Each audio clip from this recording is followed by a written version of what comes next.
Welcome to Armchair Expert, Experts on Experts. I'm Dax Shepard. I'm joined by Monaster Mouster. Good morning. Good morning to you. How are you? Good. You brought over a very special mug today. I did. Do you want to read it? The Luncheonette? The Luncheonette. Gives me warm fuzzies to see that. Of course. Me and Peter pretending we owned a recording studio. Boy, the fun we had.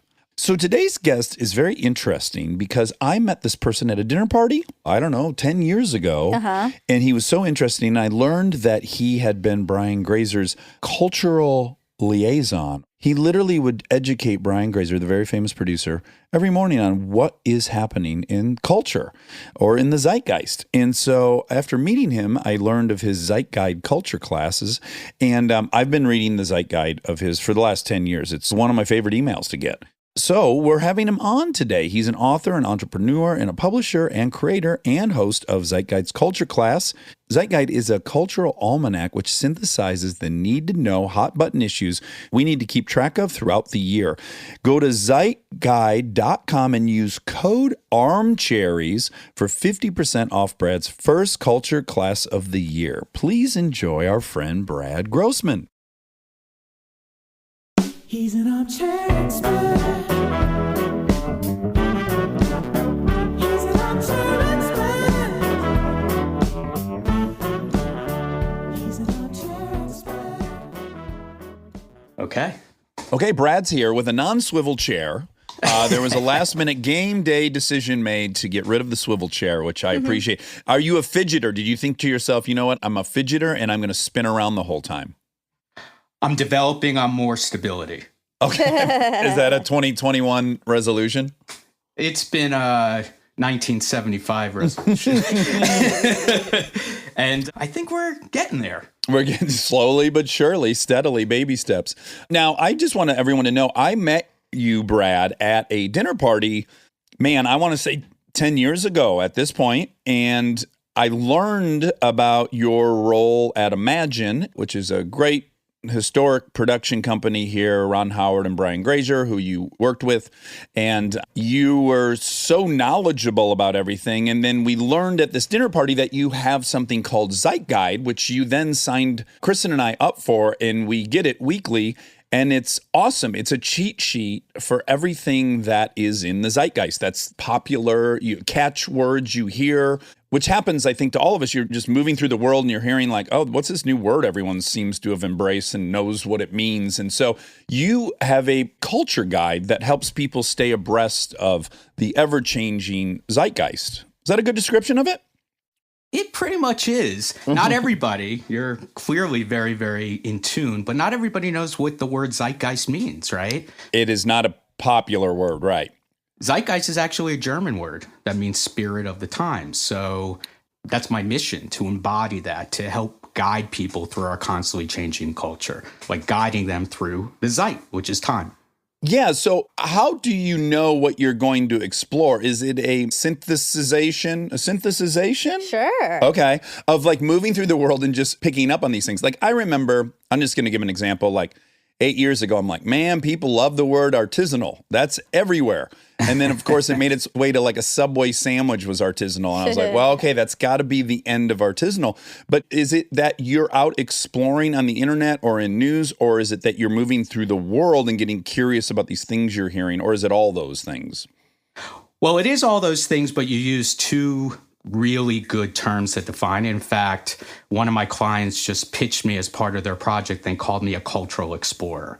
Ooh. And yeah, I'm basically a student of the world. And while you all have your real jobs, I'm going out there like an octopus, sucking up all this interesting information that is based on my curiosity and my questioning of what's really happening.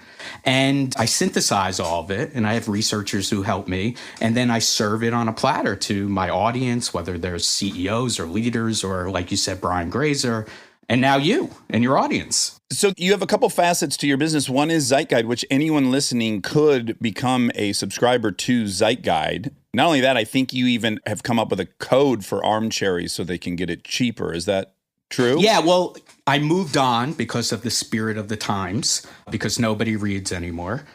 I do these culture classes now. I customize them for companies, but I also do it for anybody. And on the 27th at 1 p.m. Pacific time and 4 p.m. East Coast time, I am going to do one like I always do, but for the Armchaires, which is actually the code Armchaires in caps, offering 50% off. So it's $25 for, I'm calling it Around the World in 60 Minutes, Everything You Need to Know in 2021.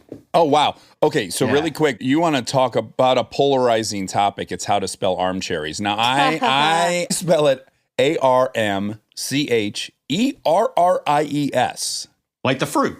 Yeah. It's arm and then the fruit. How do you spell it?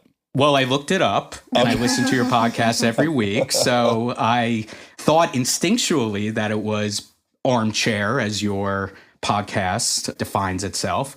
And then I thought, you know what, that's a really good way to brand you in terms of a Zeitgeist kind of thing because you're both so sweet. Oh, so it's a great, that's it's such a, I mean, you really, I just want to praise you. Like you really connect with humanity. And that's what I try to do in the work that I do as well. I like to be more the guide than the Zeit. Of course, people want to know the Zeit, but I want people, and I did it with kids originally as a tutor, and then I did it for Brian Grazer at Imagine, the Academy and Emmy Award-winning producer, which you were part of one of the shows, Parenthood, right? Yeah. And all my clients and my audience of Culture Class, I want them to all come away from the experience feeling inspired, enlightened, less anxious, like they have an edge. I don't want them just to be the smartest in the room. I want them to connect with the knowledge and figure out what it means to them on an internal basis. Well, that's what I was going to say about the different facets of your business. So one was Zeitguide, and then also being brought in as a cultural expert to different companies to help them navigate and decide where they should be heading. So everything I read of yours has a kind of practical suggestion for being nimble and flexible in an ever-changing economy. I call it cultural agility. You got to be agile to the constantly changing culture that's surrounding everything you do. And now it's obviously more complex, more confusing, and happening more quickly than ever before. Well, in one of your guides a couple of weeks ago, I noticed this, which I had not heard this. Maybe this is a very common phrase, but the COVID catalyst, like really examining how COVID has become this huge disruptor that has accelerated these plans that were maybe floundering or just not being implemented. And it just caused everything to kind of leap forward by like the most conservative estimate being like 3 or 4 years. That's what McKinsey said. And it flushed. You passed the pop quiz. Just to clarify one thing, yes, I do these weekly newsletters for anybody for free, right? So I'm glad you read those. That means a lot to me. Oh, they're the greatest. I'm like, oh yeah, here we go. These are the 3 things that I'm going to hear about and I'm going to now be able to form an opinion about. And feel inspired, right? More connected, I'm hoping. Oh, big time. So the cultural catalyst, I would put it on you and anybody else, whether they're clients or, students of mine. I call them students because everybody's learning. Catalyzed, and if you don't remember chemistry, catalysis speeds things up. It accelerates things.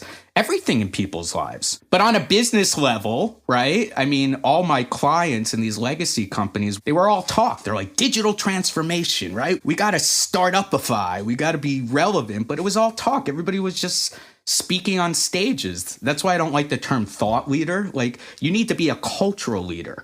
And I feel that COVID gave everybody a chance to really invest in the technology that they've always needed to do. And you've seen it with McDonald's putting AI in their drive-thrus, and Target, is competitive with Amazon and Walmart. I mean, it's amazing. Yeah, so there's a couple you listed that I was intrigued by. So what has McDonald's done? Because Monica and I started a Christmas Eve tradition where we eat a bunch of McDonald's, which we did successfully this year. Lots of Big Macs and stuff. So, of course, I want to know what McDonald's is doing that's been catalyzed by COVID. Well, like most fast food restaurant brands, they've all been experiencing doing deals with DoorDash, which just went public, to basically get their food and use technology to quickly get their food to the consumer, right? They became direct to consumer DDC, and people use it in retail, right? And people used it in media, which is streaming, right? I'm calling it now, my new buzzword, D to H, direct to home. So that's one. It's like they invested in that. The AI thing, it's like they know who you are as a customer. And when you drive through, they have all this technology and this data of who you are. Wait, how? How does it work? Yeah. Well, they take all your information, right? From Google or?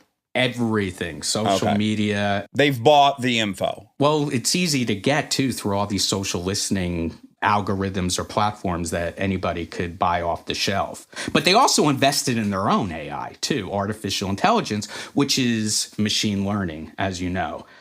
But the most interesting thing that I thought that McDonald's is doing, they made these deals, right, with celebrities like Travis Scott and J Balvin, the reggaeton musician, right? They made these meals with them. That was great on a marketing end. I think like the Travis Scott meal was like sold out. It's crazy.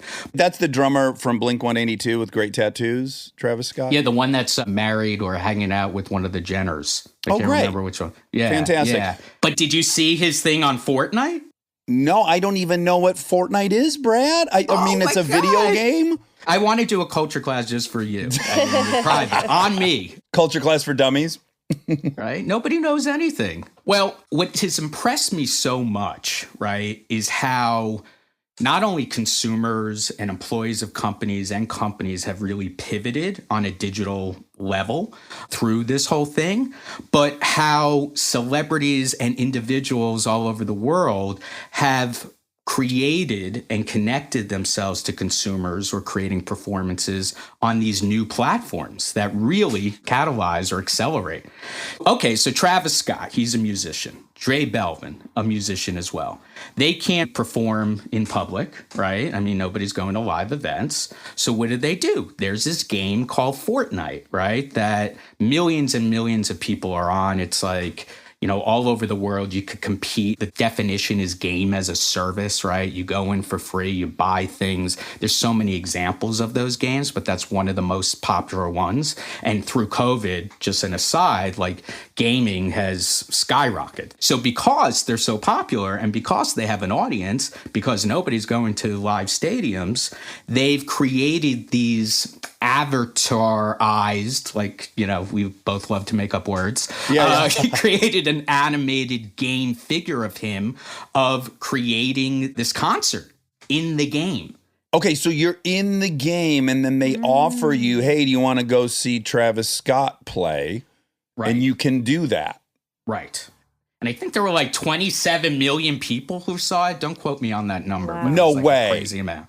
Yeah, and then J Balvin did it, and then there's another gaming platform that all these kids do called Roblox, and Lil Nas X actually did a concert on that. So it's fascinating to me, and this is why I think we are embarking on a cultural renaissance here, that all these amazing people have been using these new platforms to connect with their audience. Not just social media, not just podcasting, but doing it on these gaming platforms. And then TikTok is a whole other insight that I could talk to you about, but I'll just let you ask questions. Yeah. Has it leaked at all, like how they've monetized that? So like Travis, if 27 million people decided to view that, if he got even 10 cents on the dollar, that'd be $2.7 million. Has it been leaked what people are making by doing that?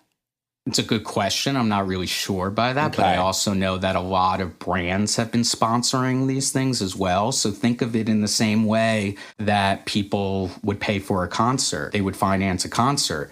And there is money that Fortnite makes by people buying. Now, I don't know for sure if people had to buy a ticket to see the concert. I don't think so. Okay. But yeah, they're exploring that. I mean, that's what's so exciting about this right now. And, you know, it's not just celebrities. I mean, there are brands selling stuff on these gaming platforms as well. A new one that everybody's been using. Women have really gravitated towards this. Is called Animal Crossing. Do you know about this, Monica? I've heard it, You're but a woman. I am a woman, and I have heard of it, but I don't play it or know really anything about it. What happens on Animal Crossing? Is it an app? It's a game. Okay. and you just share things. You just do things together online. Can you immediately click through to buy products? Is that the kind of advantage of it? I think Guild Group had a deal with them, and this was an amazing way. And this whole gamification of commerce is also, I think it was Balenciaga, instead of doing a fashion show right now, they created a game, right? So I've been so inspired to see, all these brands and individuals kind of pivot to digital. So what's more exciting to me, and I don't know what's going to actually happen, but there's going to be, when we go out into IRL in real life, right, there's going to be this like combustibility of like digital deluge that's just going to be pouring out of our homes and being combined with whatever's happening in real life. A lot of these have to be artificially inflated due to the pandemic, right? And when we return, I guess the big question is like, what's going to stay? What was sustainable? I know a lot of people initially were like, fuck yeah, working from home works. So like the first 6 months, everyone's like, absolutely, no more commute. Good for the climate, blah, blah, blah, positive. And then as the fatigue of being alone wore on and then not having a little capsule to ride to work and reset yourself, all these other downstream problems started to kind of materialize. And now it seems like people are re-questioning what the value is. And maybe it's some hybrid, I guess. But is that a big topic for 2021? It's a huge topic. Many of my clients I work with is with the CEO, with the CHRO, and that's a corporate word for Chief Human Resource Officer, who I believe have literally the hardest and most important job right now. I've experienced human resource heads who you see them twice, when you get hired and when you get fired. But now they really are mandated to create this new kind of work culture. And what does that mean? And they have to think about new benefits now, right? I mean, mental health is on the top of the pinnacle of concerns. Addiction as well. Many people who have been sober didn't have the community. So there is that part of their demographic, their employees, who need to go back to work in some way and have this personal. But like you said, hybrid, there are a lot of other people who really love it. People are going to be like, oh, I want to go back to work. But once they spend 2 hours in their car going to the office, they're going to be like, screw this, right? Yeah, how does a company answer that issue? Like, is everyone going to get to pick? Great question. There was an article that I read yesterday that said that they should really talk to their employees and see what they want, that this should be a collaborative effort. Like, that's obviously the trend that has been going on about how employees have more of a voice than ever before. And so, the most progressive companies with the most progressive cultures are going to do this in a collaborative way and see what works. Yeah. I don't think there's going to be as much travel. First of all, people are so sick of traveling all over the world. Some people love it. Some people didn't.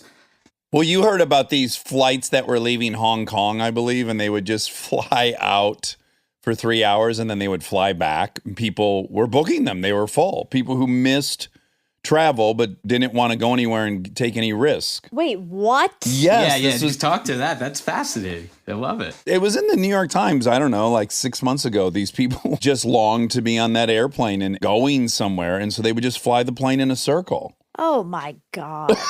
That is ridiculous. But weren't they fearful of COVID on the plane? At that time, Hong Kong, I believe, was 1 in fucking 20,000 people. Whatever, they had an incredibly low rate of contraction. So they felt great as a little island. And so they missed travel, but they were afraid to go somewhere. So that's so weird. That's not traveling. That's on the way to travel. For us, it's not. Although I will say, when you get to fly first class, like if we go to do a live show in New York and we fly first class, for me, as a father of two, that is a heavenly 5 hours because I'm not beholden or responsible for a damn thing. I'm in the air. So in that way, I little bit relate to it's kind of a just get out of jail free. I'm truly offline. I'm up in the air. Wouldn't you rather teleport though? God, yes. Okay. Are you really offline though? I have a little policy where I do not join that internet. I am offline. I tell people, I don't join the internet. I don't want to spend $19 on it or whatever.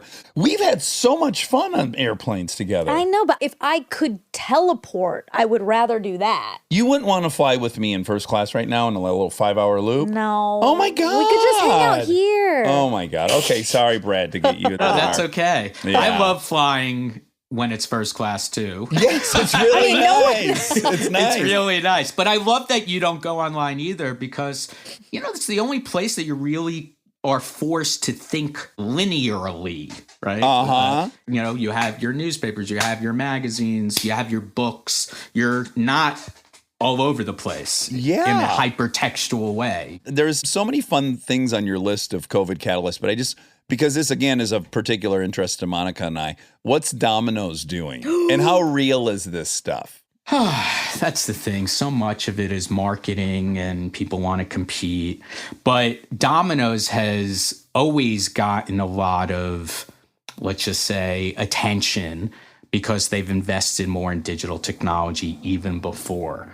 So they have their own last minute delivery, having their own drivers instead of dealing with like the Uber Eats or the Postmates or the DoorDashes of the world, right? So they have their own thing.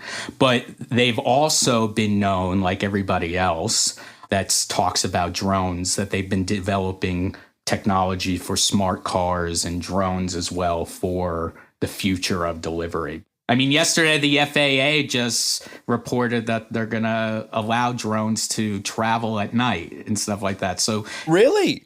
yeah, you wouldn't find that freaky?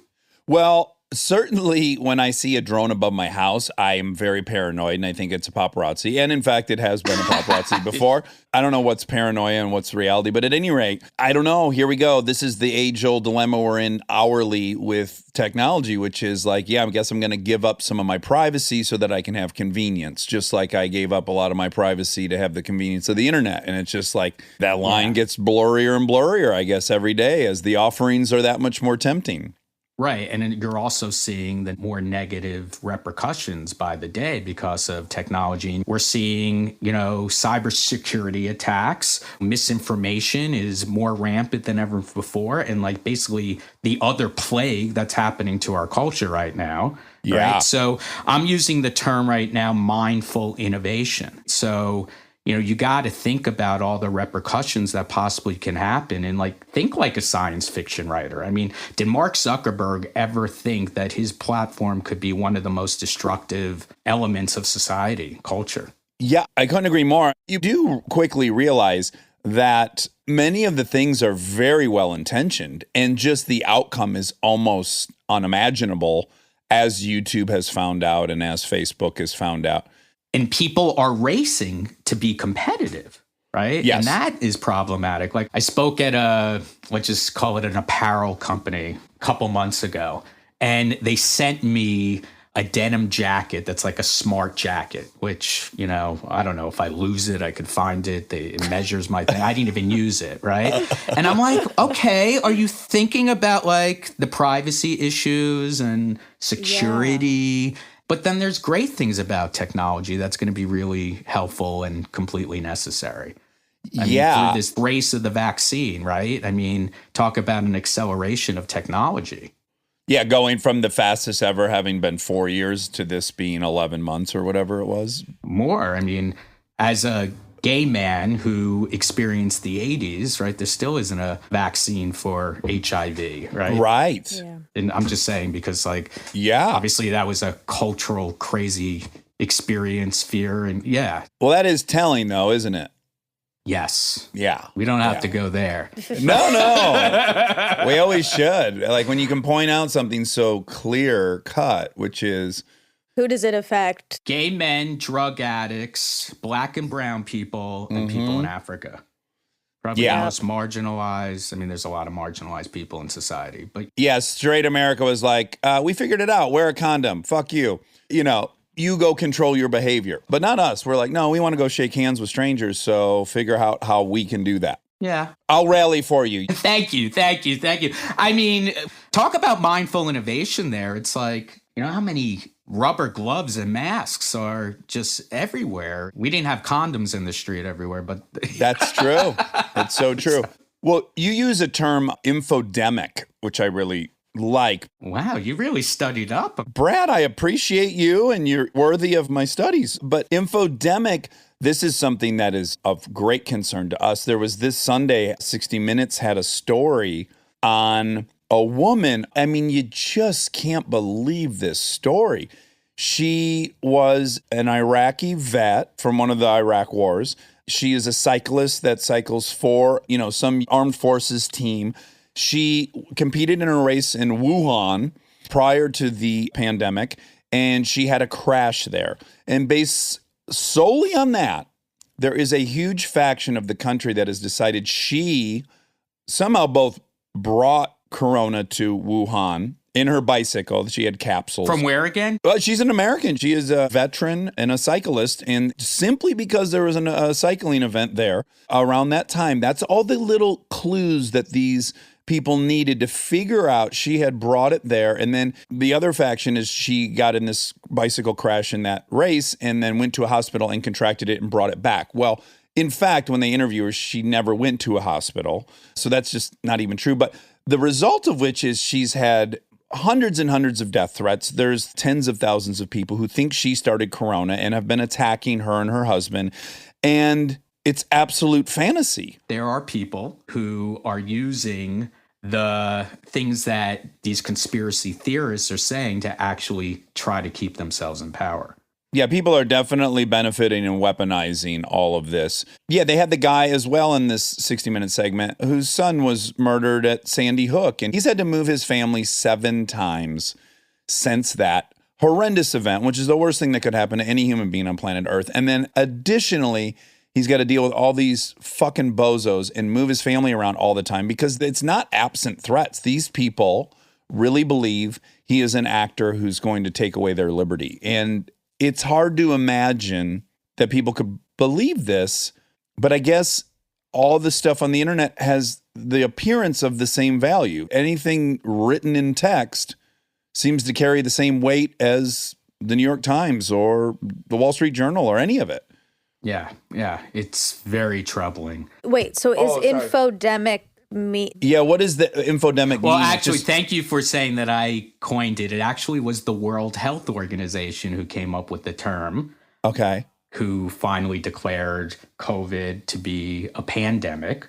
But they did a whole study saying that the information or the false information is worse than the pandemic itself. And again, like you said, the COVID was a catalyst. I also think that COVID was a magnifier of all the systemic problems in both society and the way that we do business, right? It pissed me off so much every time he would say the China virus or something because that's fine if he's going to do it, but I want him to also call it the American chicken pox, the American measles. I don't even know where all these different, but we don't do that. Well, we did when we called it the Spanish flu back in 1980. Right. It didn't even originate in Spain, right? But even if it did, right? Exactly. Even if it did, it's pejorative. Yes, it doesn't mean anything. And certainly we're not listing all the ones that we are the originators of. It doesn't fucking matter who's to blame. No one went out shopping for a virus ever, to my knowledge. Well, people get tapeworms to lose weight, but in general, no one went out and shopped for a virus so they could give it to you. Everyone's a victim. Stay tuned for more Armchair Expert, if you dare.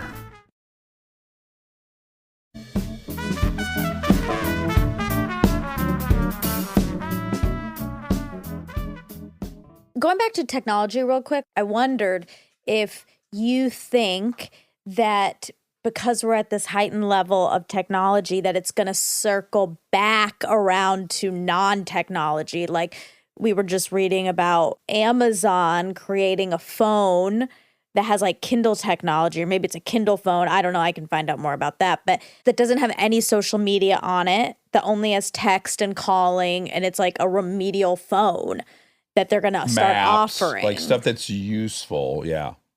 Like the return to the Luddite, right? Like in the 20s, which is interesting because people have been comparing this pandemic to the 1918 influenza, right? And what happened afterwards.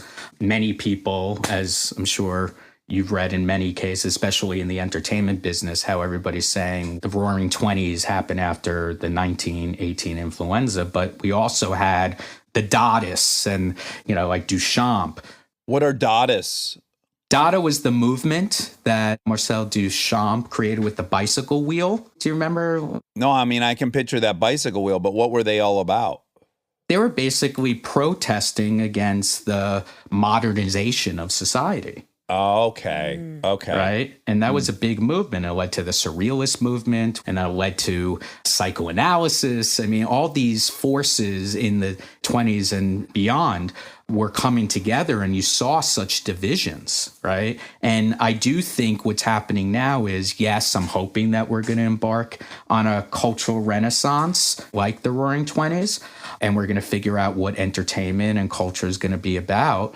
But there's also, I mean, we just saw in this election, there's so many divisions, right? And just to use the theme of division, we're seeing divisions in marriages, right? Divisions in friendships. And we're also going to see divisions within the parties, even the Democratic Party, right? And then when everybody gets the vaccine, there's going to be a division between the people who are just going to figuratively rip off all their clothes and start dancing in the streets, and then other people who are going to be more trepidatious, more fearful of what's going to happen. So I think the technology of what you're saying, Monica, is very astute. There is going to be a population that's going to step back from all that. I even know that Gen Zs, I just read a study that a large portion of them think that social media is toxic. I find that encouraging. Yeah. So it's interesting. I don't know if we are going to figure out, maybe we're going to be so technologically inclined in work, and leisure is going to be, let's put the technology away and let's go play badminton or something. Well, okay, I want to hit on two more little things before we get into what's coming in 2021, because it's in the infodemic umbrella, which is, what's the Great Reset? I did not know about that until I read it in the Zeitguide. I've been calling COVID a magnifier, an illuminator of the systemic problems, right? So this has caused us, and I'm hoping that it's going to turn out positively, to step back and really think about our lives and our role in society. And we've seen every systemic problem, from systemic racism and social injustice. We sat back and saw on social media and everything else, the wildfires. So we've been reminded about how bad climate change is. Mental health is literally at the pinnacle of conversation, right? Or mental wellness. So my hope is that this magnification and this crescendo of all these crazy things that we are aware of right now is going to help us reboot our sense of humanity, so to speak. So that COVID has been like this symbol that disrupted the way that we lived before. And thank you for reading my Zeitguide. But last year, at the end of 2019, my theme was the world is on fire. Right? Think about pre-COVID, right? You had Greta Thunberg speaking about climate change. You had protests all around the world, in Hong Kong and China. Remember all these things, right? That the world was just a mess, and that we got to sit back, and COVID allowed us to see what's happening. So I'm hoping that COVID is going to be this reset of how we want to reboot the world, reboot our sense of humanity, and also spiritually and individually, like reboot ourselves and figure out how we want to live the rest of our lives. And then there's the resets in business. Yeah, it does parallel a little bit like a bottom for an addict. Like this year kind of feels a little bit like a bottom, and there's an opportunity here to embrace the bottom and make some real change, or we could ignore it and stay in denial, which is always an option as well. I call that the COVID excuse, which is the opposite. I mean, there's two factions here. There's two trends in terms of what you said. And even I am experiencing this right now. Sober curiosity, right? Yeah. I actually, I'll come clean. I've been drinking and eating more than I ever have before. And I kept on saying, it's COVID. It's an excuse. And a lot of people have felt that way. But I also see the other side where people like me are thinking about sober curiosity when I get out of this bubble, right? Yeah. What would it be that we kind of cut all these things out of our lives? There's both ways. Yeah, I hear a lot of that. So what's going to happen in 2021? I see 2021 happening in 4 parts, right? So right now, if you look at the front pages of any digital or tangible newspaper, the world's even worse. I don't know when you're airing this, but, we're going to see if Congress is going to vote on, our president being president. We have the elections in Atlanta now, but Iran decided to develop nuclear weapons. Climate change is, again, at the pinnacle of conversation. So I feel that right now in 2021, from all the data that I'm seeing, combined with the hope that I have in my conversations with my clients, is that this isn't a reborn year. It's not like any other new year where you're going to be saying, okay, the year's going to be amazing. Yes, there's a light at the end of the tunnel, but we have a fucking lot of work to do. Right? Yeah. We have to roll up our sleeves. So that's the first part of 2021. And I hope that's going to be accelerated, that whole part of the beginning, to create a rebirth of humanity when our new administration comes in. And it's also the year of the expert, right? He's actually surrounding himself by real experts with real knowledge, which is great. So that's the second part. Let's call it the second quarter of 2021.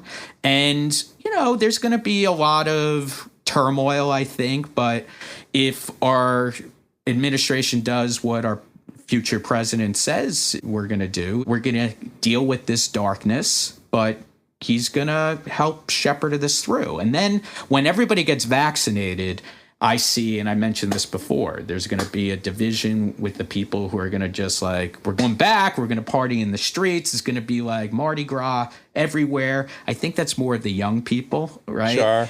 And then there's going to be people who are going to still be trepidatious. And then we're going to go out into the real world, and people have been saying the new normal, but it's going to be the new anxiety. What does that mean? There's so many moving molecules that it's going to take real work and real integrity and real vision and real leadership to hopefully put those molecules together and create a better world.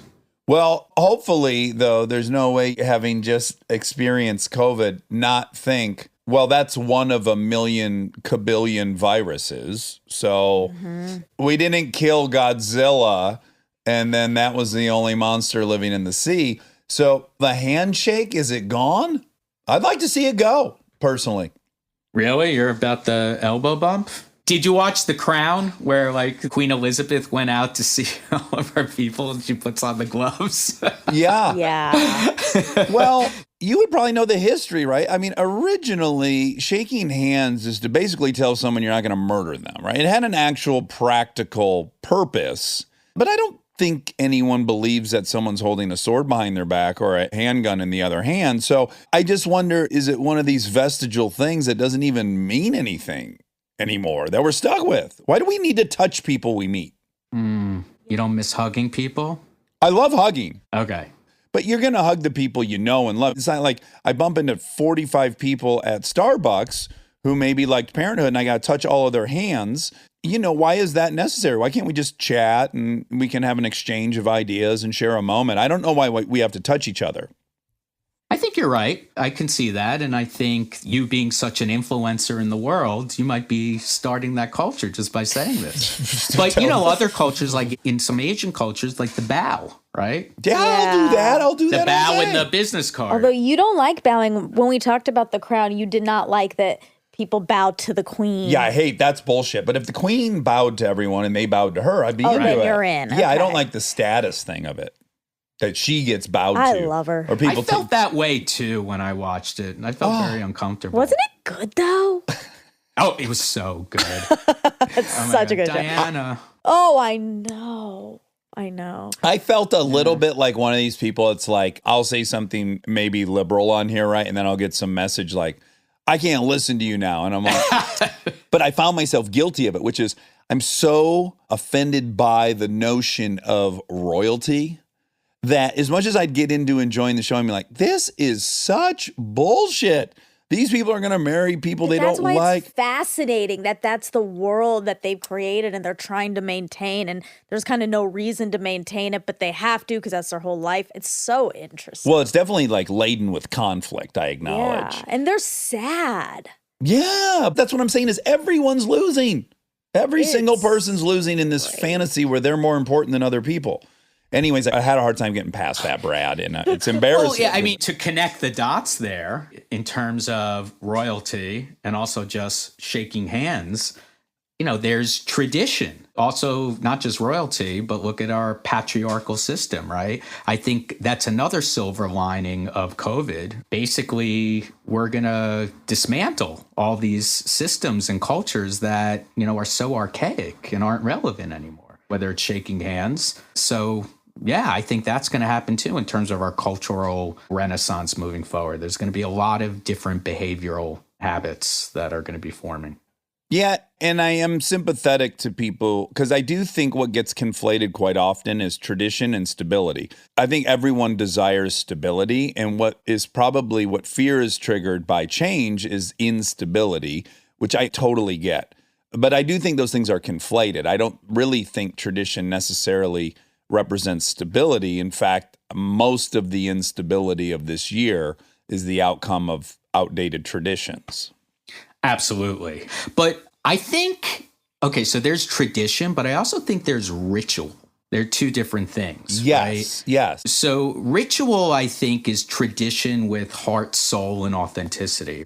I still, you know, even though I'm Jewish, and even though I have problems with a lot of the patriarchal, homophobic constructs that were created, I still love the ritual. I wouldn't say the tradition, the ritual of coming together on Friday night and being with family and friends. And I would say that it was more during this COVID crisis, it was very, you know, helpful to me as well. So it's not like we have to dismantle everything. We're back to the reset, right? We just have to tweak it in a way that's more sustainable to humanity. I couldn't agree with you more because I've been to many a Passover and a Seder, and I love it always, even though I don't buy into the underlying foundation of it all. The share of humanity in those structured rituals is palpable. You can't really deny it. So yeah, I'm hoping for some movement where people get to cherry pick all the wonderful things about their religion and then just be willing to jettison some of the stuff that's destructive and some openness to, like, I totally think people congregating on a Sunday is fucking beautiful. If they can all share and sing a song and then they can be nice to their neighbors at the end of it and check in. Awesome, awesome, awesome. I wish there was someone kind of leading that movement to keep the beautiful rituals without maybe the oppressive nature of some of it. In Jewish communities, there's a large demographic of believers who are reforming or reconstituting the notion. Like I go to it's not even called shul or temple or synagogue. He actually does it at like the Javits Center. His name is Amichai Levin. And, you know, he was practicing and leading congregations without even having a rabbinical degree, whatever the stamp of approval is. And he's gay. And we wouldn't say like he, or God. It would be, you know, whatever you want to believe in. I just think everything has to be constantly redefined. Work, right? Like the same kind of thing, the way that we are related to, and this is what I'm talking to all my clients about, like what is the future of work now and how can we reconstitute that? We all know that it's been inequitable with, you know, racial injustice, sexism. We've learned about #MeToo, homophobia, transphobia, ageism. That's going to be the next thing. How do we literally take all that old white man kind of system that shaped everything and created everything, but use a lot of the great things that we loved about work? Burnout pre-COVID was at an all-time high. So it's like this has been a time to evaluate. And again, I'm looking at such an optimistic level, and this is why I'm more the guy than the Zeit, because this is what I hope for, that we're going to leave the bad. This is our time to leave the bad in our personal lives, in our work lives, in society, geopolitically, but we have a lot of work to do. Yeah. I have one last juicy greed question, which I already had one money question. Here comes the second one. Your last Zeitguide dealt a lot with how Hollywood's changing. And what was fascinating to me as someone who has spent now 20 some years in this industry, and I think I know how it works, to see that HBO Max released Wonder Woman real time on that platform, in addition to being in theaters, that to me seemed unimaginable 4 years ago with these tentpole movies that cost a couple $100 million. But I guess the success of Disney Plus, maybe, if you're looking at, I guess, potentially $800 million a month in revenue for 12 months, now you're looking at making $9 billion. What's the difference if you got it there or from the theater? It starts making sense. So is the model making sense? I'm hoping it does not make sense, because I am a cinephile. And I still like the IRL in real life experience of going to the movies. And I do believe that, I mean, we knew that the movie business was about to crash and burn unless somebody reconstituted what that experience of seeing a movie in a theater is going to be. And COVID has been that accelerator, because like we've seen every single media company going streaming. So the cool thing about streaming for these businesses is that they don't have to give any money to the exhibitors, and the deals that they're making with talent are also not the same. So these media companies can save a lot of money, but I am feeling hopeful about it. I think that once we all take off all our clothes and dance in the streets, people will want to go to the movies, and it'll be a new thing. Like I said, we're embarking on a cultural renaissance, but I believe in the creative people in your business, my business, to really figure out an experience that people are going to want to be around other people and experience it. But it depends, right? Because like when you talk about movie theaters, I miss the movie theater so much too. Right. But every time I've been in a movie theater in the last couple of years, I have this sense of like, is there going to be a shooting today? And I haven't obviously had that feeling in a year anywhere I go, because there's not a place where there's so many people packed in, that fear has been removed. And I like that's been removed. So there is a sense of, when we're all running around in the streets, how are people behaving? Because remember, we were at an all-time high with mass shootings. If those come back, I think people are going to be like, fuck this. It's a very, very good point. Maybe theaters are going to become more like airports, right? There's going to be security and to scan people going through, and you're going to get your temperature taken at the same time. I mean, And then get completely nude and watch the movie. Once all the variables. yeah. I mean, everything has vulnerability to that. So again, I'm hoping that there's a population of people who are thinking about all the things happen BC, before COVID, that we were dealing with, like whether it was #MeToo and these protests and inequality and gun control and opioid addiction, all these things, right?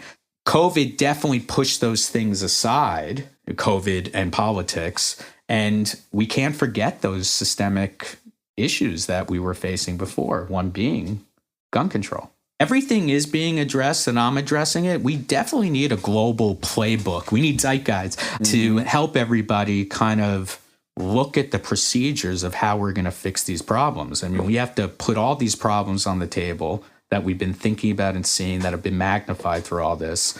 And we can't do everything, but we're going to have to prioritize. And back to what I was saying before, that COVID, it's a warning.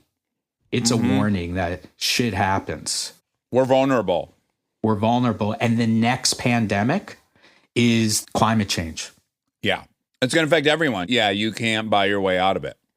I read somewhere that people are going to start naming, in the same way that we name hurricanes, heat waves. Oh, really? So like heat wave Harry, heat wave Harriet. I mean, there's going to be a lot of, once we get back to whatever the new normal is, like a lot of people, a lot of academics, a lot of scholars, we need them, a lot of experts starting to kind of explain what happened and what we need to do. So yeah, we need to start really simple with like a top 3 to-do list that the world agrees on. Like, let's just start here. Well, number 1, don't throw your masks and gloves on the floor. Yeah, please put them in the proper place. Brad, so fascinating. Where would people go if they wanted to sign up for any of your seminars? It's Zeitguide.com, Z-E-I-T, and guide like tourguide.com. Perfect. So Zeitguide.com, and you can get the full soup to nuts walk through a million different fascinating topics. Including TikTok. I'm a TikTok expert. So if you want to learn about that, I'll give you a private lesson. Okay. Yeah. Well, Brad, thank you so much and stay safe. And of course, can I suggest you have BC before COVID, AV as after vaccine. So see you in AV, hopefully nude, partying in the streets. Totally. All right. Be well. Thank you. Bye. Thank Bye, you. Brad.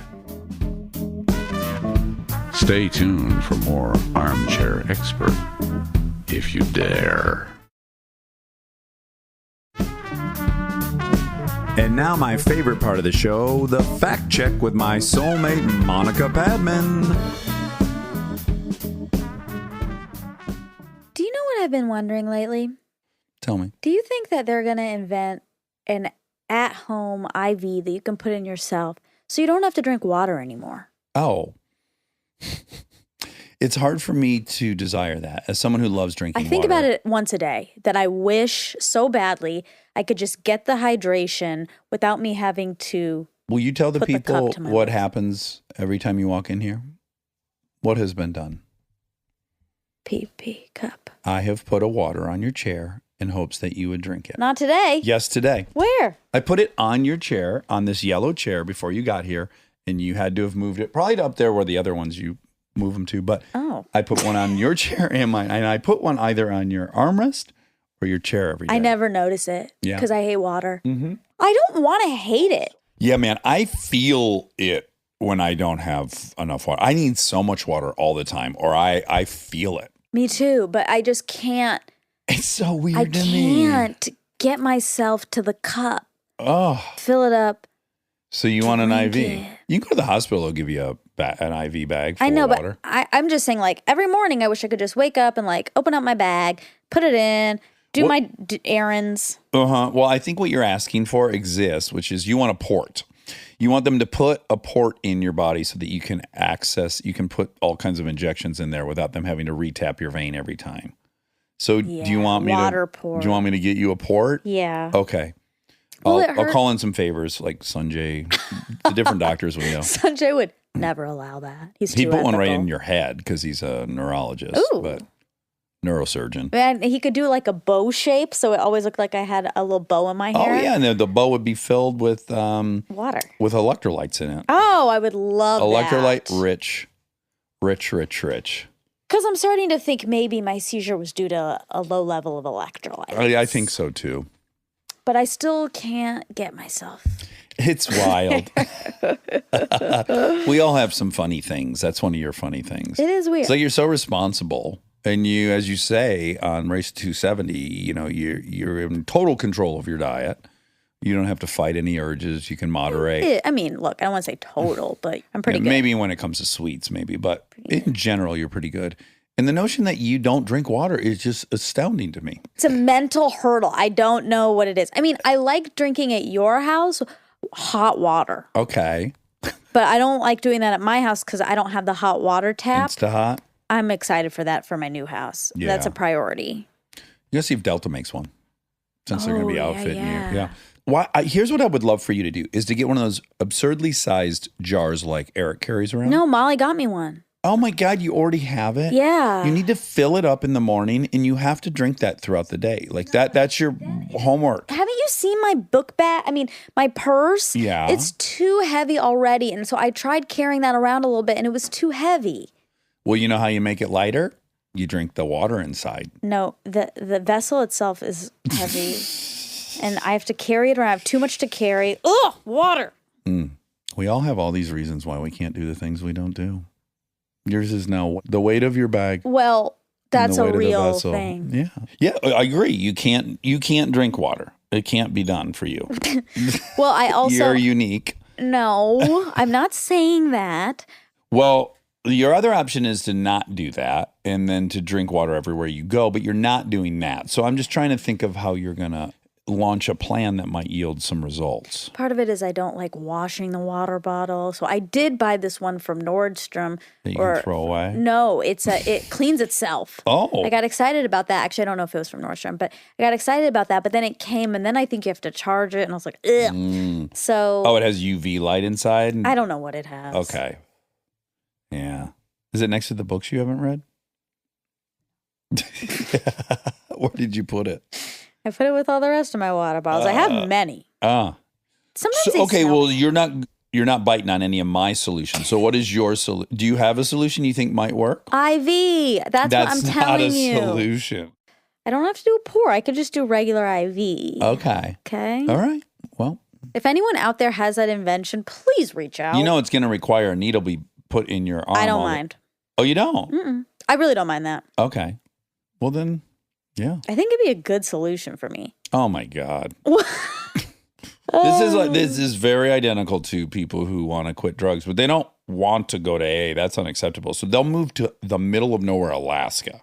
Like, people do this. They try to come up with a geographical solution to this thing because they refuse to do the thing. So your solution is to have an IV bag. It's Yeah. as crazy as moving to the middle of Alaska No, to it's quit drugs. Yes, it is. not, because I'm actually getting the hydration. And they're quitting heroin because you can't buy it in the middle of the tundra. Okay, good for them. Great. That works for them. Yeah. Great. You're not very supportive of my invention. I'm a little more supportive of that than your veneers, if we want to put it on a scale. Oh my God. I'd rather you have a IV bag to get your water than to get veneers. Verniers. Veneers.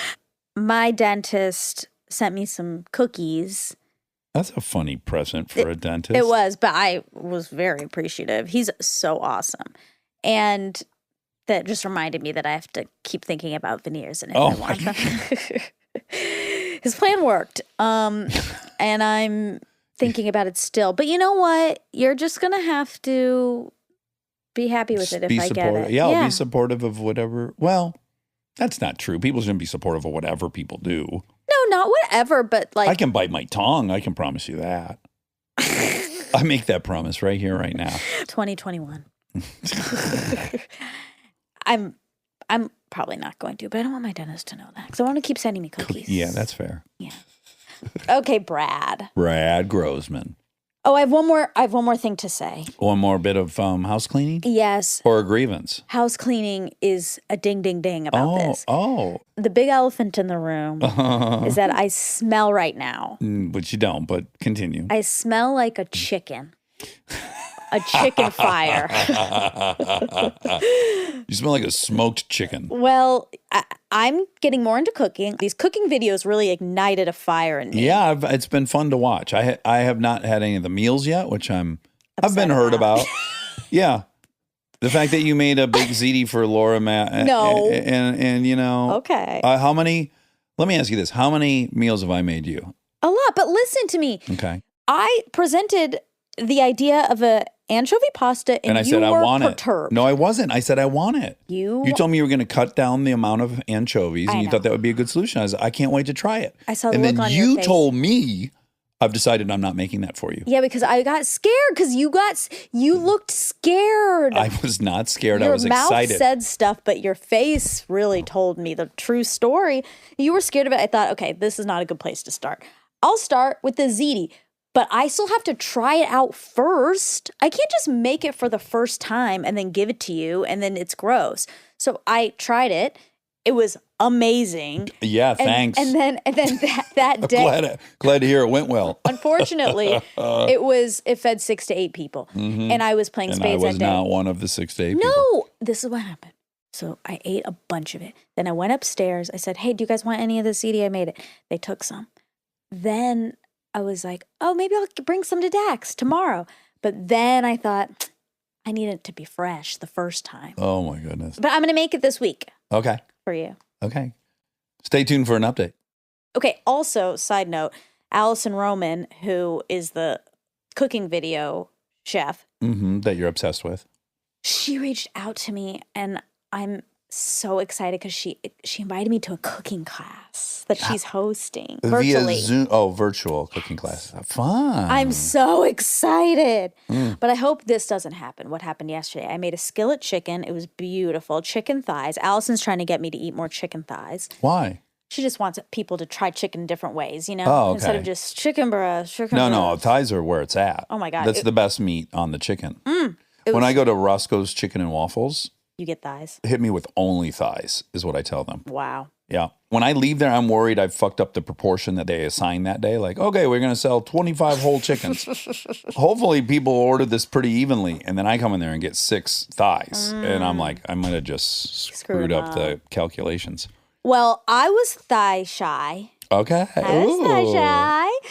She convinced me. So then I made this beautiful skillet chicken. It was so good. Unfortunately, I have a small apartment. I haven't moved into my house yet. There's no hood. Right. There's no vent. There's no exhaust. There you go. So all of a sudden, my smoke alarm starts going off. And I'm like, oh, I guess it is smoky. And it wasn't And you're really way smoky. too short to address a smoke alarm problem. Exactly. So Yeah. I'm just fanning with my towel, trying to get the smoke cleared and opening up all the windows. Very nervous. My landlords are approaching. They're very on top of things. They are. It's also a double entendre because they're on top of. They live in the building. Quite literally on top. And that was a big to-do, okay? But then the smoke detector stopped. Everything Or ran was out of fine. batteries. Something happened. Everything was fine. I ate the chicken. It was delicious. Then I went to your house to watch Tiger Woods documentary. Ooh! Amazing. Guys, what a fucking doc. God, so much to talk. That's another tangent. But anyway, then I came home and realized my house smelled so strongly of chicken. It smelled like an El Pollo Loco in there is what you're saying.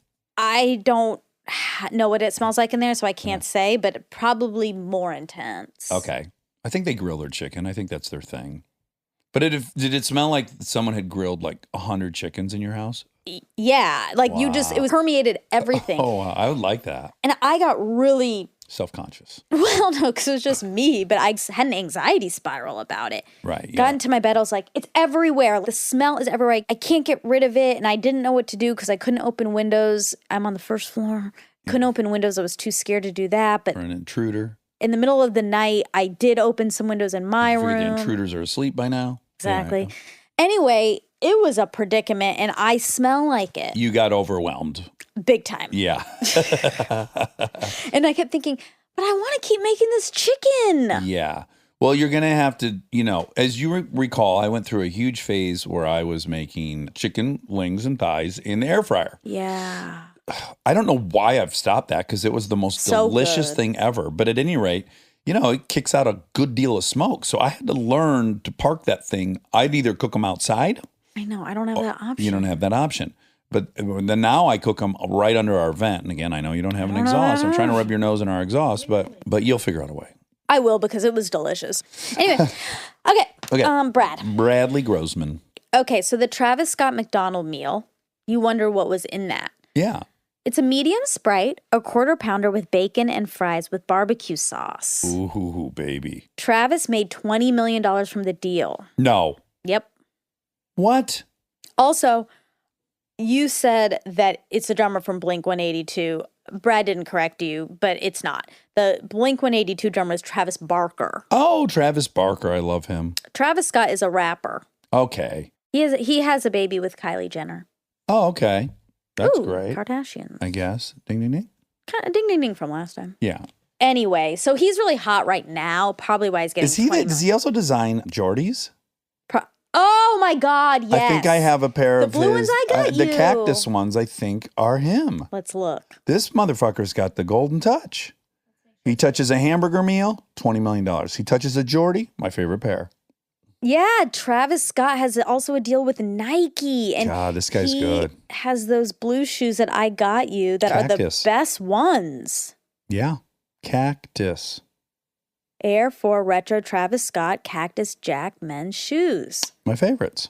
It's such a pretty blue. Beautiful. Beautiful blue. Travis Scott. Good for job. Travis Scott.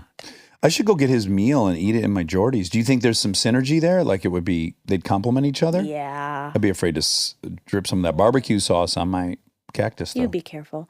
I mean, no offense to Travis Barker, but this was a big misstep on our part that we said Travis Barker, Blink-182. Yes. Travis Scott, we're sorry. Yeah, everyone's sorry. We're so sorry.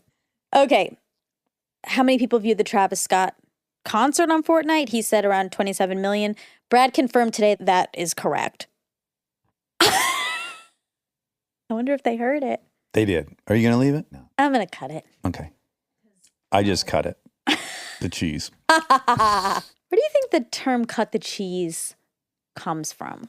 Maybe when cheese used to be packed in big wax things to transport it before refrigeration, perhaps when they would cut into that wax, if the cheese had spoiled, it was just a tremendously bad smell. Oh. That's my guess. Oh, you're connecting it to smell. Okay, Yeah. always connected it to sound somehow, but I didn't know Oh. why. Well, you go on to your next fact, and I'll handle this fact while you do Okay. that. Well, Yeah. this is a ding, ding, ding, because this is another origin question. Okay. Where did the handshake come from? You said, and you're right, but I'm just going to elaborate. Yeah. Also, we may have already done this in the past because it is sounding familiar, but this is from the History Channel. The handshake has existed in some form or another for thousands of years, but its origins are somewhat murky. One popular theory is that the gesture began as a way of conveying peaceful intentions by extending their empty right hands. Strangers could show that they were not holding weapons and bore no ill will toward one another.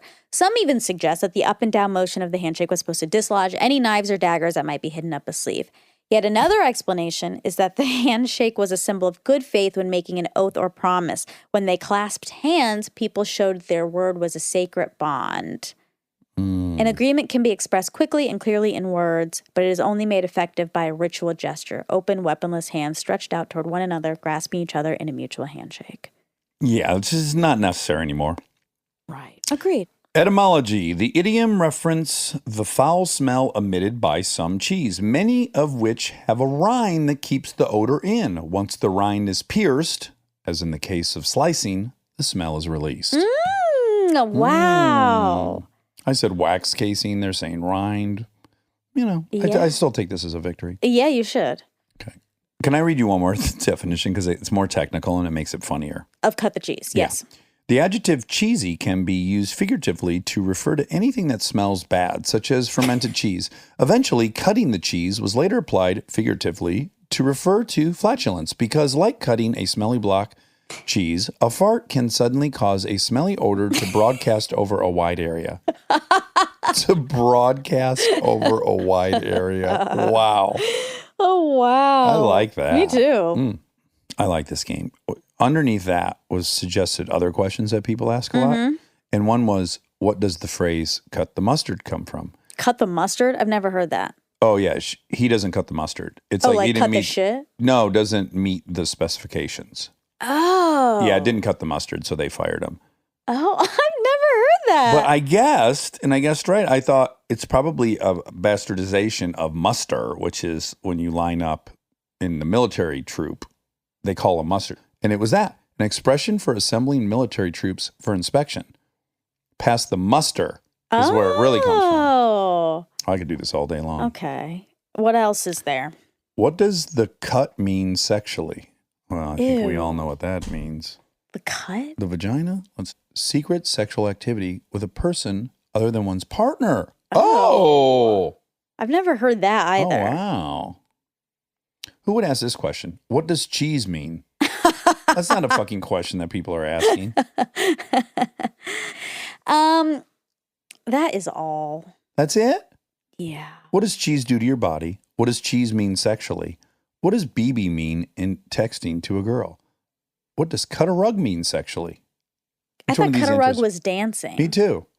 Definitions include to have sex or engage in other sexual activities. That doesn't help me. No, we've gone off the rails. What does fish market mean sexually? Ew. Ooh, fish market, a 19th century term for a brothel. Used in a sentence, I've had a long day and I need to pay a visit to the fish market. That seems. That has some, oh my God, ding, ding, ding, Connotation. of your apartment. It has some olfactory connotation. It sure does. But my apartment does not have a fish market. You didn't smell. you didn't have a fish fry in there. Thank God. Well, I love you. I love you. I love you. And we'll stay tuned about whether you make me bake ziti by next. Oh, fact check. correct. Yeah. Okay. So stay tuned for that update.